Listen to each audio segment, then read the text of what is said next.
Okay, this is a box opening of the new 8bitdo n64 controller. It's a Bluetooth controller. I pre-ordered it on Amazon. And we're going to take a look and compare it to the original n64 controller.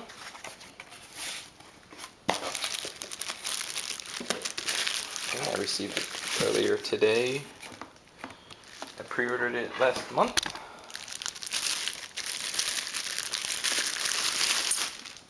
There's the box. It looks really nice. Really high quality box. Hopefully soon they'll come up with a n64 Bluetooth adapter. This will work with on the original n64. But as of right now, it works on PCs, Android, iOS, Macs, and even the Wii U. I'm going to test that out and see how that works. It also works with the NES and Super Retro Trio, which you can play alongside with, and also use the retro receiver, which is sold separately. Okay, let's take a look inside here.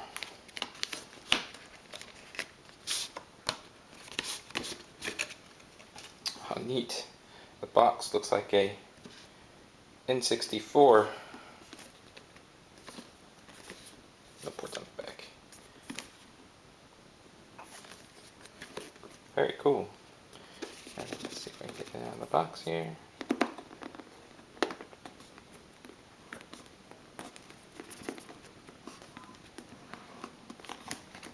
Very high quality box.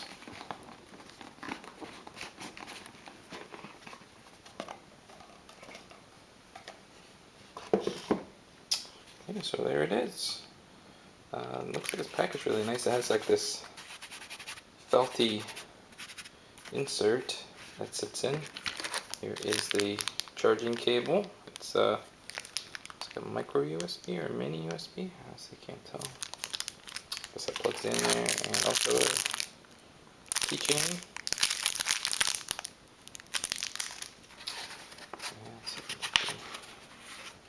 Fold it out. Fold everything in there. Okay, there's a controller. It feels just like an old n64 controller. It's a little loose. Buttons seem a little stiffer. C buttons seem to feel great. The A and B buttons seem to be protruding out a little farther than the original. Right. C button. Looks like on the inside here, there's no plug-in for the original rumble pack or memory cards. And here is a sync button. So that is the controller. It feels a lot like an n64. Let's see if there's any instructions. Yes. Here's the instruction manual. Now sync it up. We'll take a look a little more in depth in that later.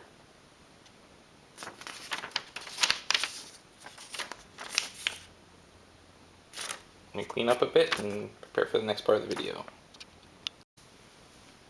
Okay, here's the unboxing of an original n64 controller. I was able to purchase this at a Comic-Con a couple months ago, and it's never been played with. It's been opened before, but it's a brand new, never used n64 controller. So here's the opening of this as well.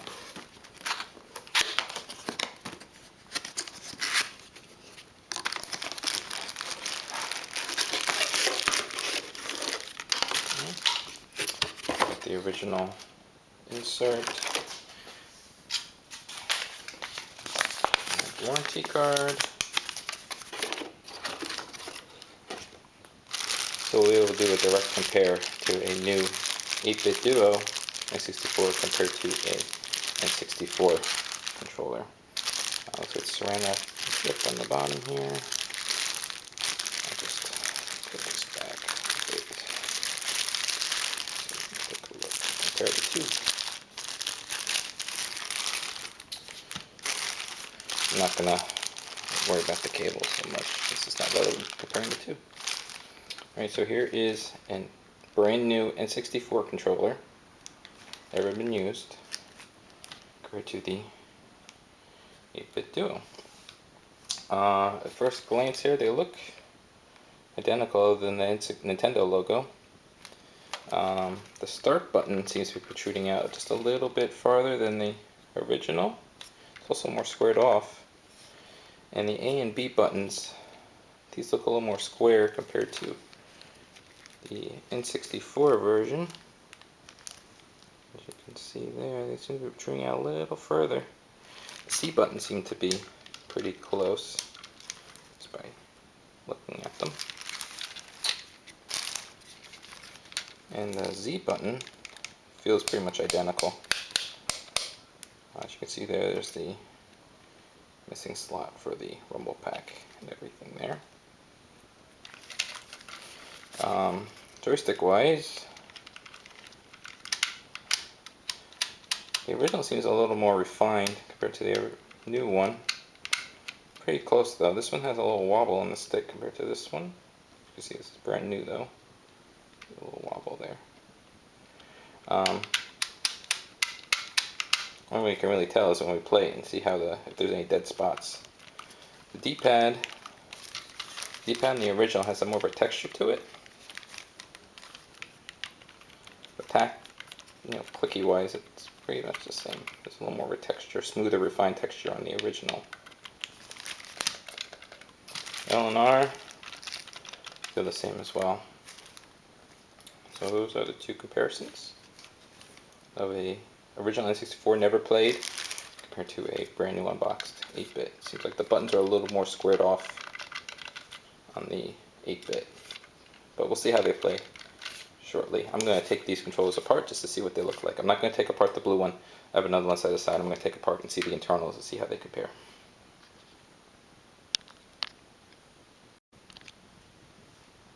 Okay, I removed the screws already on both controllers. There's 1, 2, 3, 4, 5, 6, 7, 8, 9. There's 9 screws on each controller. They're in the same spots as the original compared to the 8-bit one. So here is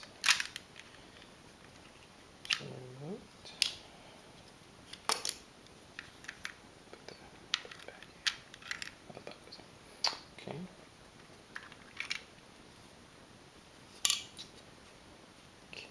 First glance, they look very similar. It looks like the pads that they're using are these little circular ones that seem to fall out of place. They fit inside here for each button, for the L and R buttons and the Z button, compared to the original where they're kind of more put in place. They don't come out. You know, they stay in place, but that seems to work.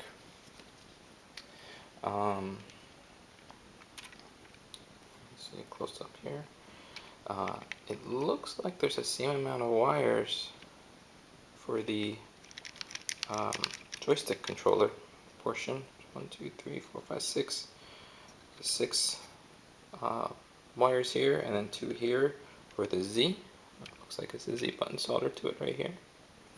Compared to the original, where there's 1, 2, 3, 4, 5, 6 lines fit into the board, plus 2 for the Z button. So I'm kind of wondering if these are swappable or not. It's a test we would have to make. Might make a good mod if it feels different. I'm not sure yet. There's nothing like the original joystick, in my opinion. So we're going to test that out and see how they feel. So that's that. Let's see if we can pop this guy off here and see what the underside looks like. Screwed in. Alright, I may have to remove a few more screws to get this out safely. So hold on 1 minute here and I'll come back and show you what the underside looks like. Alrighty, so I removed the screws. The Z button was held in by 2 screws here, and this simply comes over like that. It's really delicate, so you have to be careful.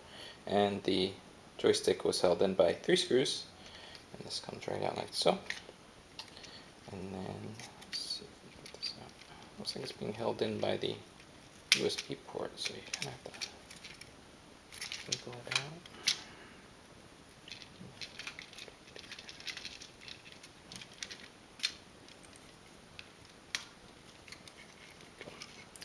We'll need the left and right buttons in place. It's a little difficult to get out.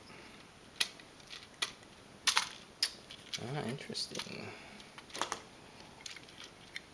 So, here is the battery pack. And looks like I assume that's a Bluetooth module right there. It's on right to the board. And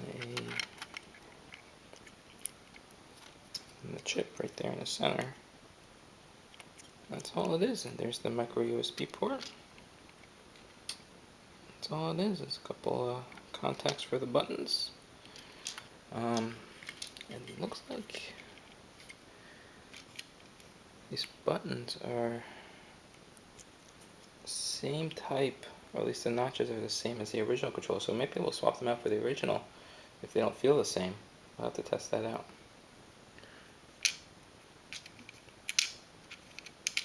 There.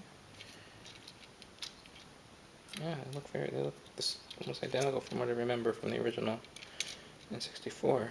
Yeah, they're the same layout. As you can see there, the notches are the same. Button quality doesn't seem as good though. Show you guys these buttons here. Yeah, they seem a little more squared off compared to the original. Still quality buttons, but just a little different. Okay, so all it really is a battery pack, controller, Bluetooth, and joystick. A lot of modding potential. I wonder if we can swap in the original parts. That'd be awesome. But that's for another day. The version on this, I don't know if you can read, is n64 VR. It says 2016 726. So if there's different versions out there, if you guys are going to be checking. Okay, I'm going to put these guys back together and we're going to test it out. Alright, so as I was putting it back together, I decided to just do it, since I had them already apart, to do a direct comparison for the buttons. So let's start with the start button real quick. So start button on the original over here.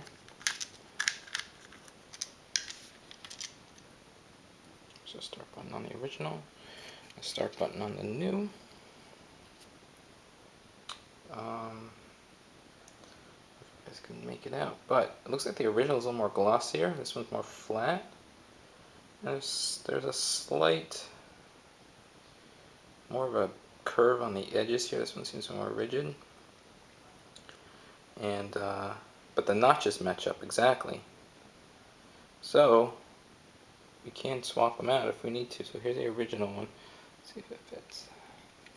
Yeah, it fits directly into it. So we can part these out if we need to.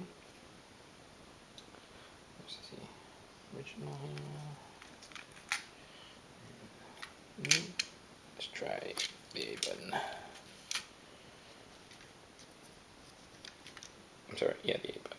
So here's the consistency here. Here is the original and the new. Again, it looks like it's a little glossier. Slightly different feel to it. Oh, looks like we get a little bit of a difference here. It's a little bit taller. So there is, like I said earlier, I thought it felt a little more protruding when they were coming out. You can see it's about a millimeter difference on the buttons there. The focus. It's just a little bit taller, but let's see if it fits.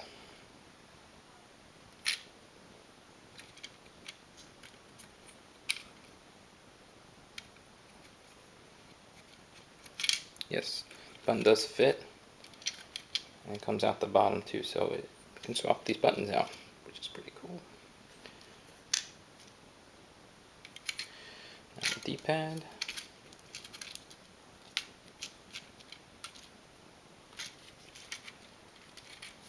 Okay, here's the new.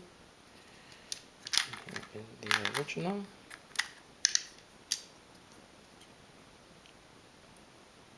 Okay, the new one looks a little glossier than the original. This one's a little more matted. There's also more of a texture on the original compared to the old. More smooth. Let's see if the new one fits. Oh, the original one fits.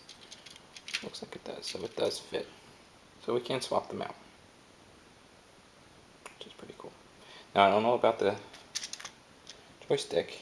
I'm not going to test that right now, but looks like it's pretty close. There's just slight differences in the texture, and there is a slight depth difference on the buttons. Alrighty, let's put these guys back together. Okay, I just got the N64 controller up and running, and I'm running into issues. There's the controller right here. I had to apply a firmware update. You have to go to 8bitdo.com/n64/support in order to get the Wii U update for the controller. In order to apply the update, you have to download the installer, plug the controller in via USB on a PC, even though it says it works on a Mac, which I do have. There is no Mac installer available yet. At least I didn't see one in the download options. It says it's for iOS, but Mac OS, but it's only an exe file and it doesn't work on a Mac. And you plug it in, you run the installer, you select the DAT file, and then you press the start left-right key while being plugged in via USB, and the installer will start. You simply unplug it once it's completed, and the firmware has been updated on the controller. Now, on the Wii U, in order to get it to work, you simply power it up and select pair. And even though on the back it has a red sync button right there, you don't use that. You use the start left C button. Simply tap that and the controller should blink on the top and it should connect. But I'm having an issue where it keeps dropping off. The controller is fully charged. I'll let it sit to charge for a couple of hours. And I'm also leaving it plugged in as well, and it keeps just dropping off. And it won't stay connected. As you can see, the light just dies off. It does it even when it's plugged in as well. There it goes, it connected. And when it's connected, for a few seconds I do get it to work, it just dies. Now it's showing an indicator maybe the battery is low. I'm not really sure, but it showed before it was full. But I'm just having issues. Now it's saying it's full and drops off. I'm not sure what's going on. I'm going to let it charge overnight, and I hope you guys update this tomorrow and see what happens. But I tried running it in Super Mario 64 for the Wii U. I have the Virtual Console ROM, and it didn't work for that. I tried running Mario Kart, and that's where I started running into issues. So I'm a little disappointed for the first experience trying to use it. But I'll do an update tomorrow after work and see how the rest goes.